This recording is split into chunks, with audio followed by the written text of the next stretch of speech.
I would like all the mentors to come up to the front, please. Just so y'all can see them. Even though you're assigned a mentor, these folks, I'm sure, would have no problem answering any questions if you have any and your mentor is not readily available. So if I could just get everybody, I'm going to pass this along. Just give your names and just say your name. Myra Geisinger. I'm Janet Newton, class of 23. Megan Lowry. Cheryl Jones. Ellen Prediger.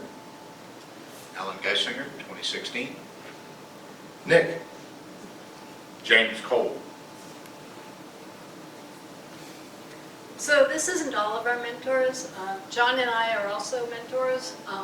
We'll have more of our mentors coming for lunch, so take advantage of reading and meeting your mentors. They should be greeting you.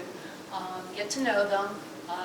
Hopefully you'll get to be friends throughout the course of the class, and use them as a resource. They're here to help you in this class and to answer your questions and to facilitate basically your journey through the class to certification.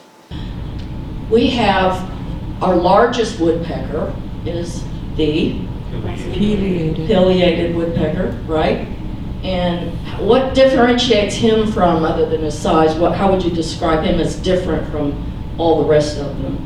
Crest. The crest, right? He's got a nice big crest. And one thing I want you to notice about woodpeckers, you see how he's doing his tail here on the tree, and how these boards here are here for these woodpeckers because they're more comfortable when they can support their tail, and they use those tails for stability. Somebody tell a joke. Okay, cheese.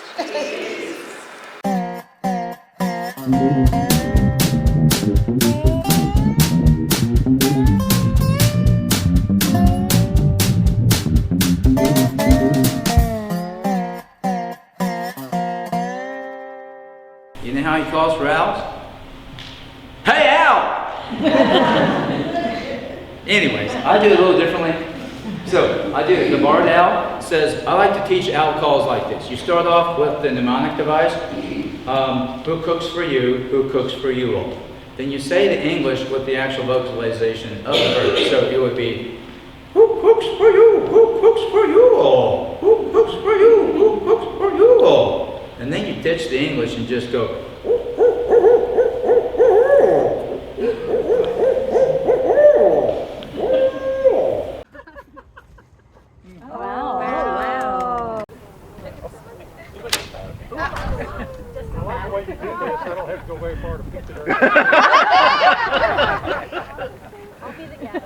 You're going to javelin style it?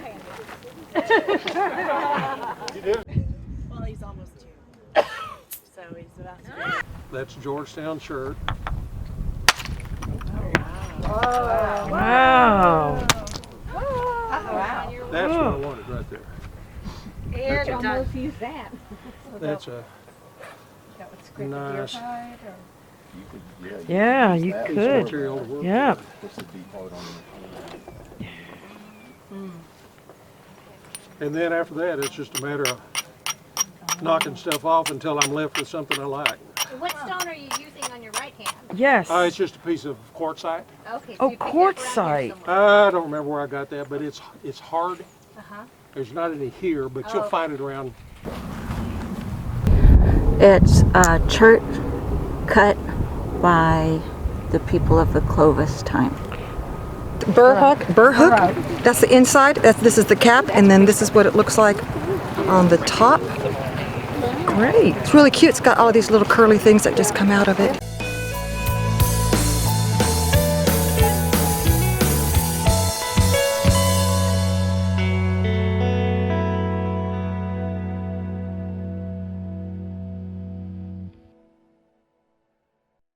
What colors do you see with this light?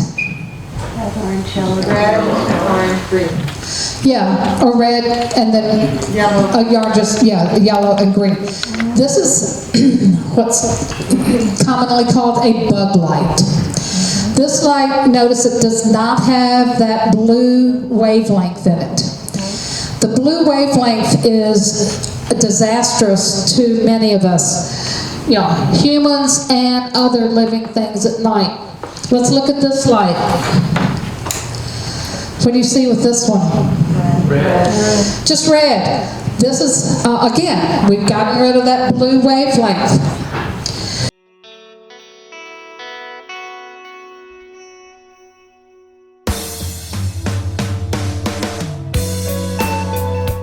Hearing the house wren, but what I'm going to do to verify that Merlin is right, I'm going to listen to yellow-rumped warbler on here to, I hear cedar waxwings, to see what they sound like so we recognize them. So that's what they sound like. I haven't heard that. Okay, so we have been hearing, I think, the house wren because I just played yellow-rumped warbler because I don't remember the song, and it's different. Yeah. Okay, so hey, I just picked up a yellow-rumped warbler, and then we've got a Lincoln sparrow and a northern and Carolina wren, cardinal too. Pretty neat, huh? Yeah. Yeah. Lots and lots of birds today. And John, what did you mostly see looking out at the ponds? The ponds, mostly northern shovelers, lesser scalps, blue-winged teals, some green-winged teals. And then we'll see a bunch more guys out there by the mud flats when we go to the next location.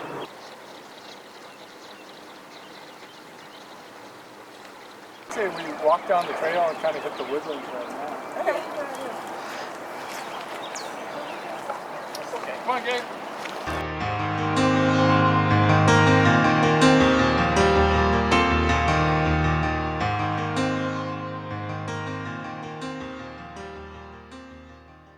I'm Pamela Owen, and tonight I'm talking about mammals. And for the laboratory section of the evening, we're going to focus on dichotomous keys, which are a type of tool that we can use in the field to identify, for example, mammal skulls. And so what you're going to be exploring is a key that I created that focuses on a group of mammals that we call the carnivora. So that group includes all the bears, cats, dogs, weasels, badgers, and their relatives. And the key, a dichotomous key, is a way for us to ask a question and choose one of two choices that best answer that question. To make it easy, the questions are all, does the skull have? And then it offers you two descriptions, and you choose either A or B. And once you make that decision, that will take you to the next step in the key. And as you answer the questions, you'll finally get to a point that you can actually make an identification of the skull based on all the things that you noticed about the skull itself, the number of teeth, or the shape of the cranium, or how thick the cheekbones are, that kind of information, so that you could conceivably, if you found a skull outside while hiking, you could use this key or something similar to identify to what animal it belongs.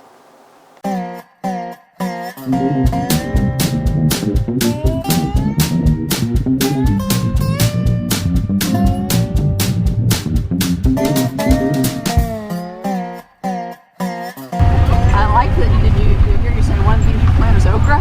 Yeah, I like that idea. Long tubers. Like, can I just plant my whole front yard in okra? Yeah. Okra and squashes. And, Yeah. Just garden in my front yard. Mix it all up, toss it out there. After every rainfall event, that's nutrients going back into the soil. But yeah, I dug a hole here. You can see how it is wet. It's not dry. I don't even see any cracks really. You were saying that if you don't have the plants, that when you have a rainfall, that the water does not get not absorbed as well. in it. Correct. Not as well. But that sounds like more like clay soil. So blackland is mostly clay. Oh, that's what it is. Yeah. Texas prairie parsley.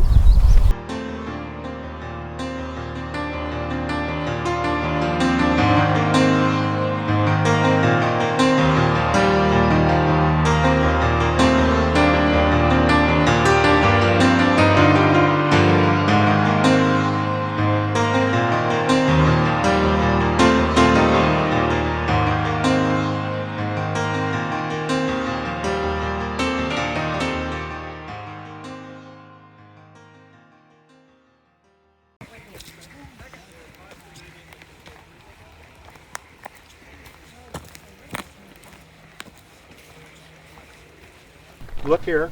Look along the line that looks kind of like that. Oh. Right here. That's No, right this. there. Oh. And this. Oh, the dinosaur. The dinosaur tracks. Is this the claw? Is that a claw? No, that's a fracture, a crack in the rock. Whoa. This is the. So they think it was a two-footed. It was a, yeah, Chris has got With little hands? little hands. Do we know what kind of dinosaur this is? Yeah. A raptor. It's a raptor. It's called an Acrocanthosaurus. It'd be like a little sea urchin. You can see the little dimple marks on the sides. And that's where the spines would have been. This is a bivalve because it's got two shells. And then the calcite is not. This is just your good old-fashioned gastropod. And you can actually see most of the original shell. That's a shell off of a bivalve. You may see like a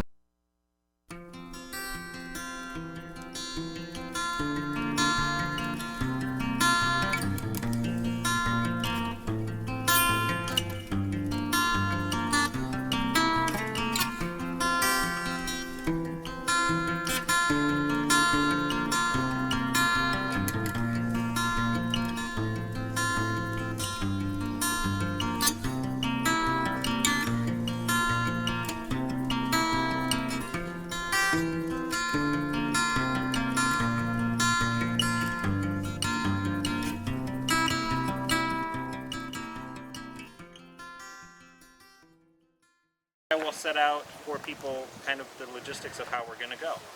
I'll go first, make sure that the trail is safe, and so I know we get to where we're going.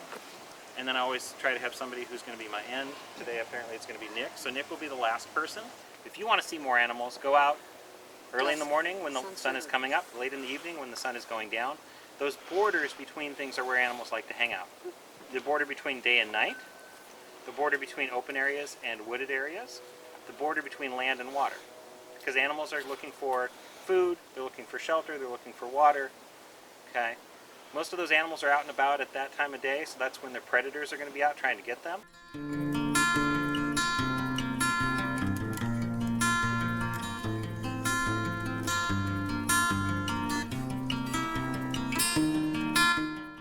But when it looks like an egg, smells like an egg, and is next to a chicken's butt like an egg, then they're going to think it's an egg, and so they swallow it.